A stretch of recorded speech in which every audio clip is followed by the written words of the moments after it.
Hello, hi viewers. Welcome to my podcast. I'm Dr. Elizabeth Varshapal. Today I have a very interesting topic. What are the essential documents required to get into a PhD program in the USA, UK, Germany, Finland, the UAE, and India? Let's have a look. So, mandatory, whatever it is, whichever stream you belong to, whether you belong to humanities, science, or engineering, there are few essential documents that you need to have it in your hand. The first is the academic transcripts, the detailed records of your bachelor's and master's degree. Number two is a statement of purpose, that is, a narrative of your academic journey that you really want to join into a PhD program. Third one is the research proposal, which runs a page of almost 1,000 to 3,000 documents, words,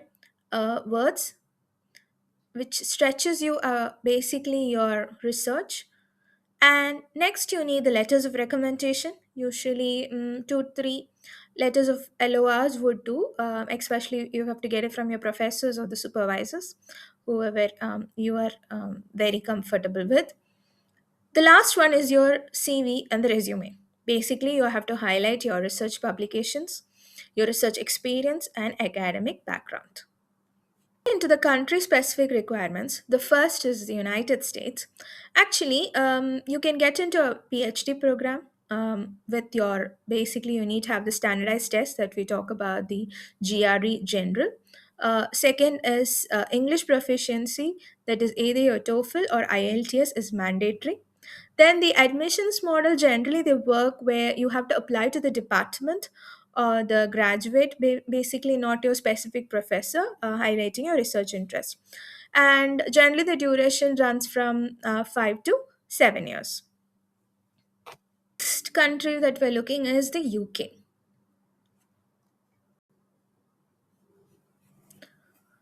The next country that we're looking is the United Kingdom. So generally, the academic bar with masters, obviously you can apply. Generally, you can even apply. There is a direct entry from bachelor's also is possible with your first class or distinction. Basically, sometimes in some engineering or science fields. As I said, research proposal is mandatory.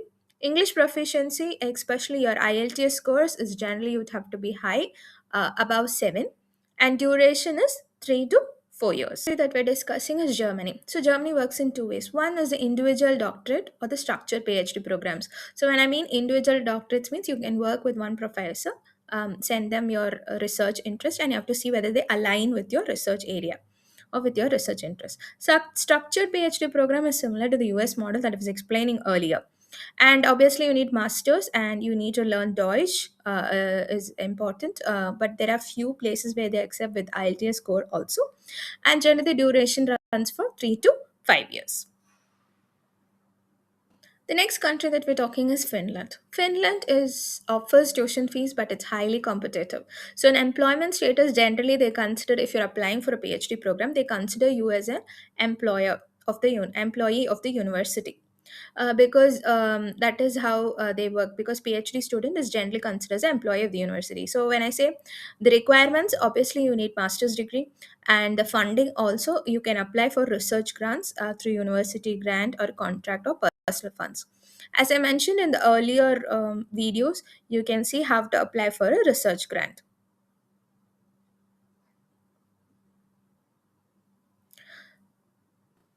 So the other country that I was talking about is UAE, United Arab Emirates. So basically they look into your CGPA, where it has to be from 3.0 to almost 4, and test, if you look at, is GRE, and IELTS is also mandatory.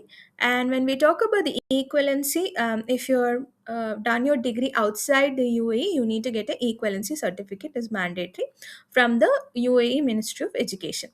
Okay, and sometimes it can take some time also, so be ready for it. That I'm talking about is India, where entrance exams usually is a net, or sometimes you can apply through gate. And generally you will have an interview. You have to clear the interview, and sometimes direct PhD is also possible in certain cases after your bachelor's under the new education policy guidelines. Thank you for watching the video. If you still want me to discuss about any other country's requirements, comment below the comment box.